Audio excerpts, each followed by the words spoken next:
저는 정말로 이거는 환영하는 디자인인데 뭐냐면 이 하이그로시를 썼어요. 수입차에서 많이 쓰고요. 세단에서도 이런 방식을 쓰고 뭐 볼보라든지 벤츠라든지 여태 기타 차종에서 많이 쓰는.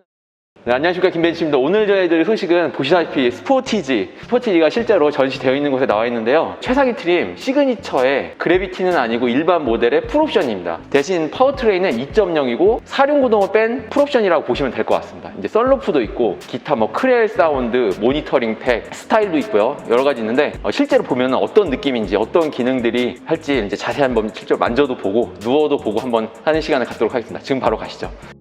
전면부 디자인 보시면 실물로 봤을 때는 급 자체가 이게 이제 준중형 SUV로 나왔는데 이번에 플랫폼도 바뀌고 3세대 플랫폼이요. 안정성도 강하면서 휠 베이스도 기존 대비 약 10cm 가까이 늘려줬잖아요. 전장도 20cm나 늘려주고. 그러면서 이제 미국에 들어가는 롱바디 사양을 이제 가져온 건데 그만큼 중형 SUV에 들어가는 이런 최신 디자인 사양, 어떤 실내 패키지 구성도 다 최대한 끌어올려서 중형급 수준으로 올린 것 같아요. 지금 말씀드린 이제 하이그로시 같은 경우도 기존에 이제 많이 쓰긴 쓰는데 훨씬 더 이게 이런 엠보싱이라든지 이런 들어간 이제 그릴의 패턴 자체가 생각보다 괜찮습니다. 이게. 근데 예전에 투싼 같은 경우는 전면에 그릴의 이 홀 사이즈가 생각보다 좀 작거든요. 근데 여기는 홀도 되게 크게 뚫려져 있어요. 그래서 냉각 성능이라든지 그런 부분을 좀 신경을 쓴 것 같고요. 크롬도 이 전면부의 포인트거든요. 지금 타이거 페이스 같은 느낌으로 여기서 이제 포인트를 한번 주고 여기서 같이 주면서 요게 이제 전체적인 디자인의 핵심인 것 같습니다. 왜냐면 멀리서 봤을 때 진한 차를 이제 많이 살 것 같아요. 흰색도 많이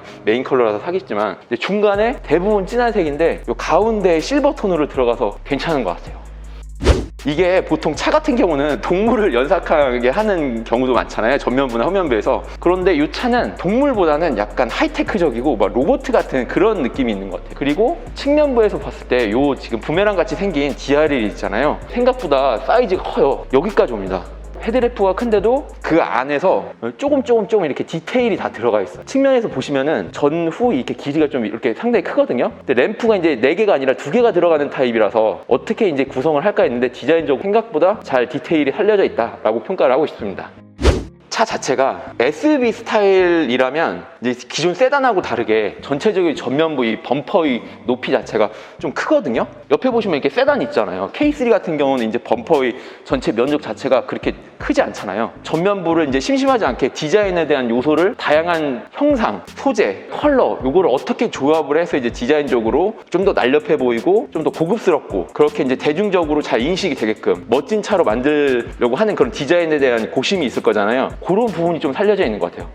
투싼 같은 경우는 이런 방식이 아니거든요. 반복된 패턴을 하면서 DRL에서 날개 모양 형상으로 통일된 이미지를 좀 줬다면 좀 매끄럽잖아요. 후드 보닛도. 근데 이 차는 그런 컨셉이 아니고 남성적인 그런 매력이 있는 것 같아요. 차 자체에서, 전면부에서. 그리고 약간은 디자인 중간이 조금 심심할 수가 있거든요. 그거는 좀 아쉬운 것 같아요. 왜냐면 전체적으로 면을 쉐입을 일체로 그냥 그대로 가져갔어요. 끝까지 쭉. 뭐랄까 그래도 한번 포인트를 좀 주는 게 좋지 않았을까라는 생각도 듭니다. 왜냐면 전면부에서는 다양한 이런 소재면에서 컬러, 뭐 디자인적으로 이렇게 복잡한 형상을 썼는데 이 후드에서는 좀 너무 매끄럽게 가져가는 듯한 그런 생각이 들어요. 그것도 이제 디자인적인 의도가 있었겠죠. 그리고 이쪽에 안개등이 이렇게 들어가요.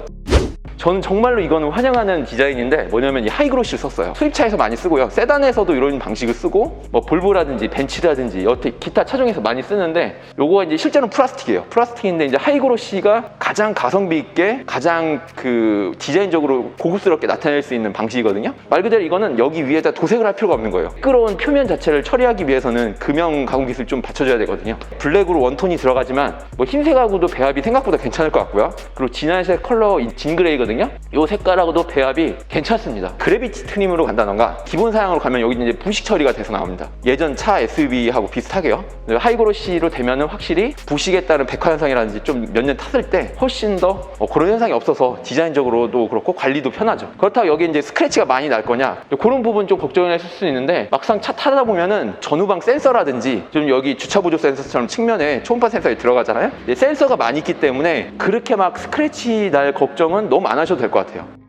한 가지 좀 아쉬운 점이 있어요. 보니까 이쪽에 플라스틱 요 안쪽에 이제 휠하우스 커버인데 안쪽에 방음 재질로 들어가거든요. 그거 얼마 안 갑니다. 한 몇만 원 좀 재료비가 추가돼요. 그거는 그냥 일반으로 썼어요. 이게 이제 디젤 모델인데도. 그리고 뒤쪽은 아마도 휠하우스 커버는 부직포 재질로 좀 더 고급스럽게 썼을 것 같습니다. 한번 볼게요. 맞네요. 이렇게 뒤쪽은 이제 방음 재질, 2열에 앉았을 때 소리가 날 수 있기 때문에 뒤쪽에서 트렁크에서 울리는 소리, 그걸 방지하기 위해서는 뒤쪽은 이런 식으로 방음 재질을 쓰게 됩니다.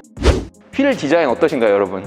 이거 괜찮은 것 같아요. 휠 디자인. 저는 이 휠 디자인이 개인적으로 마음에 듭니다. 타이어 브랜드는 좀 마음에 들어요. 넥센이라서. 넥센 로디안 GTX인데요. 이거 옵션마다 달라요. 하이브리드는 18인치가 미쉐린이던가요? 하여튼 고급 스윗 타이어를 써줘요. 그리고 볼트가 보이지 않는 이런 휠 디자인, 요거가 지금 제가 마음에 드는 부분이에요. 요거는 좀 흰색이라서 조금 튀긴 하네요. 이게 브레이크 캘리퍼는. 측면부를 한번 가고 있어요. 프레그 타입의 사이드미러를 적용해서 디자인적으로 좀 차이를 두고 있죠. 최근에는 벤츠도 픽스드 타입의 이런 디자인을 쓰다가 좀 프레그 타입으로 바꾸고 있는 것 같아요. 디자인적인 심 자체는 K8부터 적용되고 EV6에도 적용된 이렇게 엣지가 있는, 선이 살아있는 그런 디자인을 쓰고 있습니다. 괜찮은 것 같고요. 터치 타입, 이것도 이제 이건 옵션입니다. 지금 이제 이렇게 위쪽에 크롬을 죽이고요. 그 다음에 그냥 일반적으로 이렇게 돼 있어요. 이런 식으로. 뒤쪽 여기는 재질이 고무 같은 그런 느낌이고요. 여기는 약간 딱딱합니다. 그렇게 되어 있고 약간 이렇게 뭔가 이렇게 씌워지는 것 같아요. 밑쪽은 이제 반관 크롬으로 되어 있는데 뒤쪽 엣지 라인이 뒤쪽으로 가면서 이 기아의 시그니처죠. 요 상어 지느러미 비슷한 이 비닐 형상 그래비티 트림은 다크 하이그로시인가 그런 느낌으로 들어가거든요. 그 스타일을 저는 솔직히 개인적으로 좋아했었는데 요 느낌도 진한색 컬러라 그런지 측면에서 포인트 주는 게 날렵해 보이고 고급스러운 감을 가져가는 것 같습니다. 그러면 후면부 디자인을 한번 와서 추가적으로 한번 알아볼게요. 엠블럼이 기존 대비 상당히 커졌어요. 그래서 기존에 만약에 이렇게 동그랗게 이렇게 있었으면은 뭔가 리얼 알루미늄을 썼다고 하거든요. 그래서 그런지 디자인적인 요소로 좀 보이는 것 같아요. 훨씬 더 고급스럽죠, 뒤쪽에. 트렁크 이제 음각 형상으로 쉐입을 이제 부드럽게 가져가는 타입이요. 앞으로 나올 전기차도 대부분 이제 그런 식으로 쉐입을 가져가는데 생각보다 괜찮습니다, 이거는. 이쪽을 들어가는 대신에 측면부로 엣지 있게 뒤쪽에서 보냈어요. 근데 EV6는 좀 더 이렇게 뒤쪽으로서 날렵하게 훨씬 더 나오게끔 이렇게 마치 일체형 스포일러 같은 그런 느낌으로 표현하고 있고, 디자인을. 이 차 같은 경우는 이렇게 너무 좀 과장되지 않게 표현을 했고, 그래서 좀 더 대중적인 차를 만든 것 같아요, 디자인을. 그 스포티지 레터링도 리얼 알루미늄으로 그대로 해줬습니다. 생각보다 괜찮아요. 예전 대비 좀 더 고급스러워진 것 같아요. 사륜구동 4X로 들어가고 뭐 하이브리드는 HEV 이런 식으로 들어가는데 여기 아무것도 없습니다. 이쪽은 이제 하이그로시로 되어 있는데 여기가 만약에 무광으로 들어갔다 그러면 조금 그럴 것 같아요. 그리고 약간 이 볼드한 느낌 있잖아요. 예전에는 요거를 이제 밋밋하게 썼는데 여기 생각보다 두껍고 훨씬 납니다. 이런 포인트는 벤츠 전면 포인트 라인을 그대로 가져온 것처럼 양쪽에서 멀리서 한번 보시면 이런 느낌. 훨씬 고급스러워요. 그리고 조금은 아쉬울 수 있는 게 이 차가 디자인적인 급이 있어서 그런지 몰라요. 요 가운데 이제 리어 콤비네이션 램프 개념으로 만약에 무드 램프 개념으로 이렇게 좀 들어갔었으면은 은은하게 나도 괜찮았을 것 같은데, 그런 부분에서는 오히려 디자인적으로 좀 원가를 좀 빼더라도 실내 디자인에서 훨씬 더 이제 고급스럽게 가져가면서 내실을 챙긴 거 아닌가라는 생각도 듭니다. 히든 타입으로 와이퍼가 들어가죠. 예전 뭐 카니발이라든지 기타 차종부터 이미 적용을 많이 시켜주고 있어요.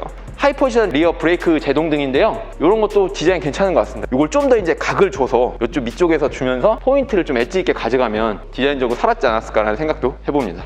요즘은 전동 트렁크 너무 좋습니다.